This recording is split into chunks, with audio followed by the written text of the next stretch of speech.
नमस्कार दोस्तों, आज हम लोग पढ़ने वाले हैं चट्टान यानी कि रॉक के बारे में।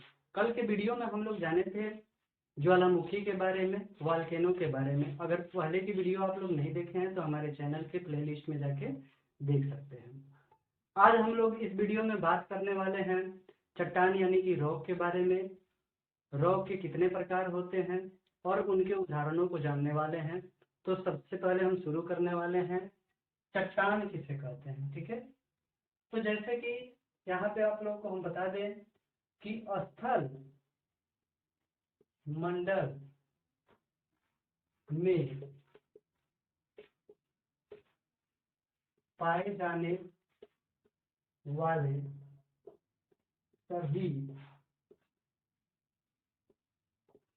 पदार्थ चट्टान कहलाते हैं।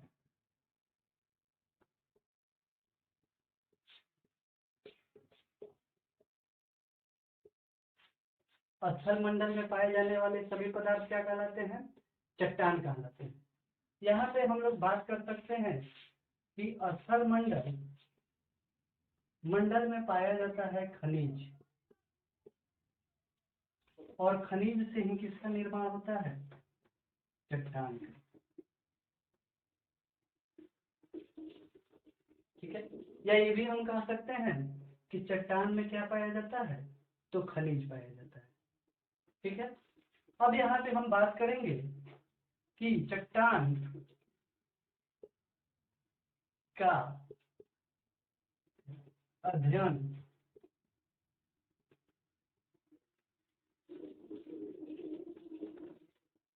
पेट्रोलॉजी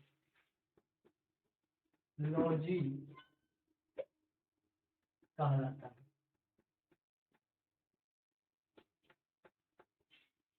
चट्टान का अध्ययन क्या कहलाता है? पेट्रोलॉजी कहलाता है।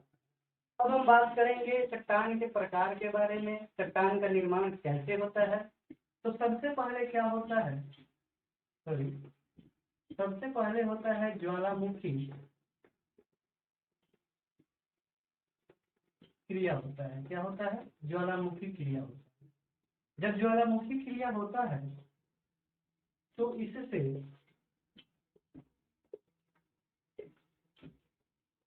आग्नेय चट्टान का निर्माण होता है, ठीक है। फर्स्ट नंबर यह चट्टान हो गया आपका। किसका निर्माण होता है? आग्नेय चट्टान का। जब आग्नेय चट्टान का अपरदन होता है यानी अपक्षय होता है तो निर्माण होता है अवसादी चट्टान का।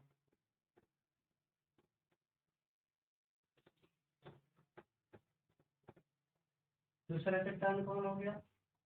तो अवसादी चट्टान, ठीक है। फिर जब इस पे ताप और दाब का प्रभाव पड़ता है तो निर्माण होता है रूपांतर चट्टान का।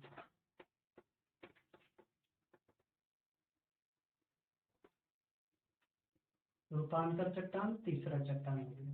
या ये भी कह सकते हैं कि आग्नेय चट्टान पे जब ताप या दाब का प्रभाव पड़ता है तो किसका निर्माण होता है? रूपांतर चट्टान का निर्माण होता है। तो यानी हम लोग जाने कि सबसे पहले ज्वालामुखी क्रिया होता है। ज्वालामुखी क्रिया से आग्नेय चट्टान का निर्माण होता है। जब आग्नेय चट्टान का अपक्षय या अपरदन होता है तो अवसादी चट्टान का निर्माण होता है। और जब अवसादी चट्टान पे ताप और दाब का प्रभाव पड़ता है तो रूपांतर चट्टान का निर्माण होता है। इसको ये भी बोल सकते हैं रूपांतरण चट्टान, ठीक है। और यह किसका रूप है? तो यह सब किसका रूप है? तो ज्वालामुखी क्रिया के द्वारा ही सबका निर्माण होता है। अब हम लोग इन तीनों चट्टानों के बारे में एक एक करके पढ़ेंगे।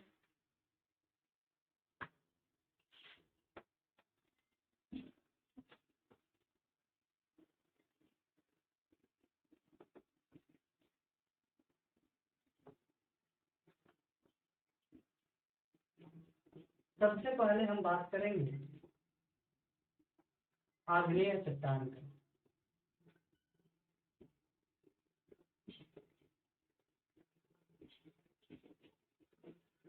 आग्नेय चट्टान का क्या होता है, तो इन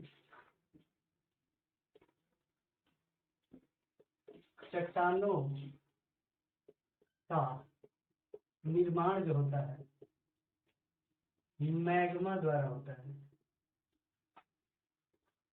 किसके द्वारा होता है? मैग्मा द्वारा होता है। अब आप लोग जानते हैं मैग्मा बहुत गर्म होता है, यानी अगर इन चट्टान का बात करें का तापमान अधिक होता है। जब तापमान अधिक होता है तो इसमें जीवाश्म नहीं पाया जाता है। इन चट्टानों में जीवाश्म नहीं पाया जाता है। अब जब जीवाश्म ही नहीं पाया जाता है तो कोयला और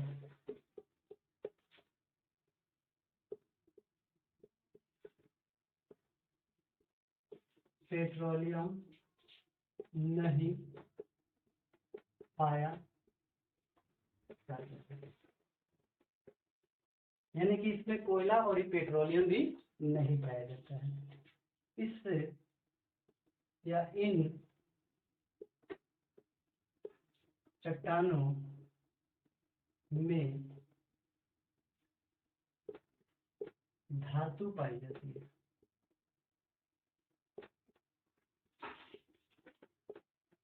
क्या पाई जाती है? धातु पाई जाती है। आग्नेय चट्टान को दो भागों में बांटा गया है।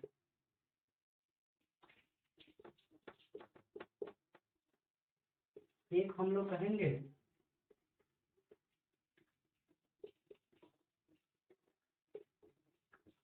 बहिर्जात और एक जो है वो है अंतर्जात। यह जो है वह कहाँ पाया जाता है? सरफेस पे पाया जाता है। इनका उदाहरण का अगर बात करें तो उदाहरण में हो जाएगा बेसाल्ट और एक हो जाएगा एंडेसाइट। और अगर अंतर्जात में अगर बात करें तो इसमें हो जाएगा, यह कहाँ होता है पहले ये बता दीजिए। यह होता है बेलो सरफेस। और इसके अगर उदाहरण का बात करें तो इसमें हो सकता है ग्रेनाइट, हो सकता है डोलेराइट, एक हो सकता है डायोराइट और एक हो सकता है गैब्रो। तो हम लोग जाने कि आग्नेय चट्टान को दो भागों में बांटा जाता है। एक बहिर्जात, बहिर्जात यानी कि सरफेस पे, इसका उदाहरण कौन हो सकता है? बेसाल्ट और एंडेसाइट। और अंतर्जात ये क्या होता है? बेलो सरफेस यानी सरफेस के पीछे होता है। इसका उदाहरण कौन होता है? ग्रेनाइट, डोलेराइट, डायोराइट और गैब्रो। इसमें से क्वेश्चन क्या पूछ सकता है? पूछते हैं ग्रेनाइट जो है वह कौन सा चट्टान है? तो बोलिएगा आग्नेय चट्टान। गैब्रो कौन सा चट्टान है? तो आग्नेय चट्टान है। बेसाल्ट कौन सा चट्टान है? तो आग्नेय चट्टान है। अगर इन दोनों में ऑप्शन दिया हो कि बहिरी जात है कि अंतर्जात, तो उसमें आप लोग देख लीजिएगा कि बेसाल्ट और एंडेसाइट जो है वो बहिरी जात है और ग्रेनाइट, डोलेराइट, डायोराइट और गैब्रो जो है वो अंतर्जात आग्नेय चट्टान। अब हम लोग जानेंगे किसके बारे में?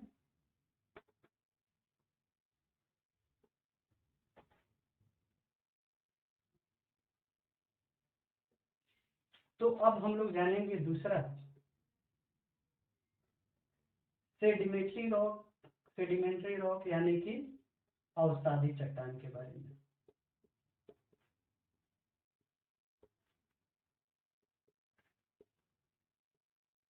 तो इन चट्टानों का निर्माण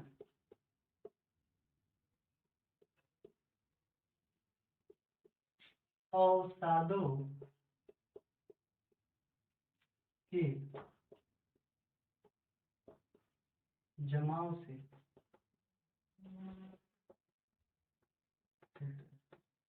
और यह जो अवसाद जमता है वह कैसे जमता है? तो अवसादों का जमाव परत के रूप में होता है।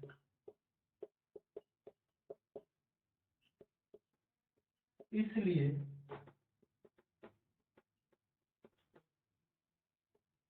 इसे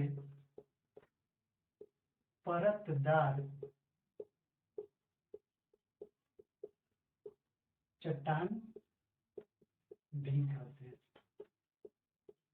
यानी कहने का मतलब जो अवसादी चट्टानों का निर्माण अवसादों के जमाव से होता है और वह जो अवसाद जमता है वो कैसे जमता है? तो परत के रूप में जमता है। और जब यह परत के रूप में जमता है तो इसको एक और नाम दिया जाता है जो कौन है? परतदार चट्टान।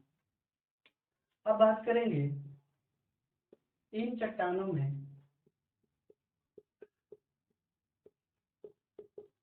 जीवाश्म पाए जाते हैं।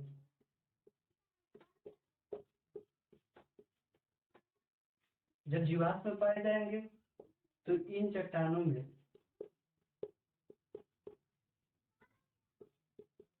कोयला और पेट्रोलियम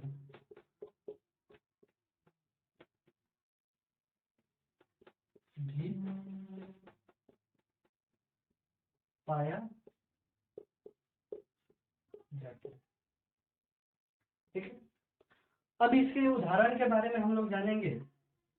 तो उदाहरण में देख लीजिए कौन कौन से हो सकता है। तो उदाहरण में हो सकते हैं बलुआ पत्थर,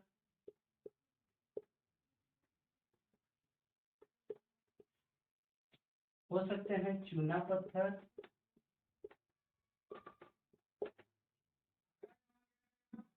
उसके बाद हो सकता है डोलोमाइट, उसके बाद चौक हो सकता है, जिप्सम हो सकता है,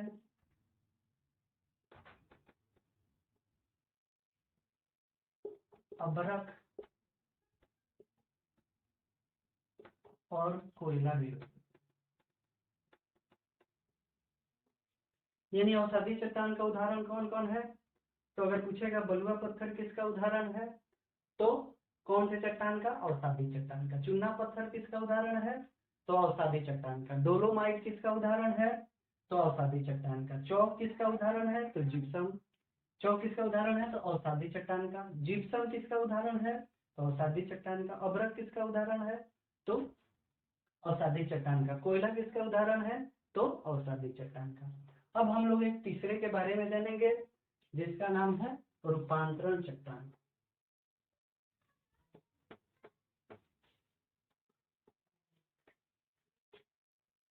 किसके बारे में जानेंगे? रूपांतरण चट्टान।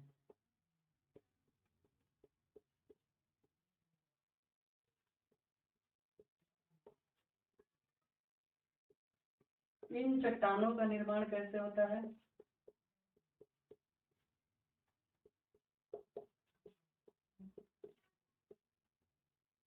ताप या दाब द्वारा होता है। ठीक है, उदाहरण देख सकते हैं कि पहले जो ग्रेनाइट था वह किस में बदल जाता है? नीस में बदल जाता है। ग्रेनाइट किस में बदल जाता है? नीस में बदल जाता है। उसके बाद में जो गैब्रो होता है वह किस में बदल जाता है? तो सर्पेंटाइन है, किसमें बदल जाता है? सर्पेंटाइन में। और जो बेसाल्ट होता है वह बदल जाता है एम्फीबोलाइट में। किसमें? एम्फीबोलाइट।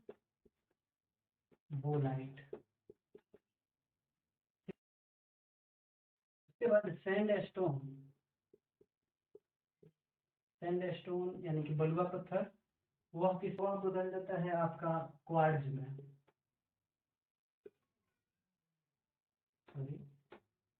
क्वार्ट्ज में, ठीक है। उसके बाद में लाइम स्टोन यानी चूना पत्थर, वह किस में चेंज हो जाता है? फिर उसके बाद में चाल्क जो होता है वो किस में चेंज हो जाता है? और फिर जो डोलोमाइट होता है वह किस में चेंज हो जाता है? तो यह जो तीनों है, यह तीनों किस में चेंज हो जाता है? तो मार्बल में चेंज हो जाता है। क्या हो जाता है? मार्बल में चेंज हो जाता है। मार्बल यानी कि संगमरमर, संगमरमर में चेंज हो जाता है। और एक है माइका, जिसको क्या कहा जाता है? अभ्रक कहा जाता है। यह किस में चेंज हो जाता है? तो यह चेंज हो जाता है शिस्ट में। किसमें? शिस्ट में। और एक होता है साला, जो किस में चेंज हो जाता है? एथलीट में। एथलीट, ठीक है। तो हम लोग जाने रूपांतरण चट्टान क्या होता है। तो इन चट्टानों का निर्माण ताप या दाब द्वारा होता है। इसका उदाहरण कौन है? तो पहले जो ग्रेनाइट था, आग्नेय चट्टान, उसमें ताप या दाब का जब प्रभाव पड़ता है तो वह नीच में बदल जाता है। गेब्रो जो था आग्नेय चट्टान, उस पर ताप या दाब का प्रभाव पड़ता है तो वह सर्पेंटाइन में बदल जाता है। बेसाल्ट जो था आग्नेय चट्टान, उस पर ताप या दाब का प्रभाव पड़ता है तो एम्फीबोलाइट में बदल जाता है। और सैंडस्टोन जो बलुआ पत्थर था, बलुआ पत्थर कौन सा था? तो अवसादी चट्टान था, वह किस में बदल जा रहा था? क्वार्ट्ज में बदल जा रहा है। और जो लाइम स्टोन है, चाल्क है, डोलोमाइट है, अभ्रक है, सैला है, यह सब अवसादी चट्टान है। जब इस पे ताप या दाब का प्रभाव पड़ता है तो लाइम स्टोन, चाल्क और डोलोमाइट तो मार्बल में बदल जाता है, संगमरमर में। और माइका जो है उस शिस्ट में बदल जाता है। और जो सैला है वह एस्लेट में बदल जाता है। तो दोस्तों, आज का वीडियो आप लोगों को कैसे लगा कमेंट बॉक्स में कमेंट करके बताएं। और अगर अच्छा लगा हो तो लाइक करें, अपने दोस्तों में शेयर करें। और ऐसे ही जानकारी के लिए हमारे चैनल को सब्सक्राइब जरूर करें। थैंक यू दोस्तों।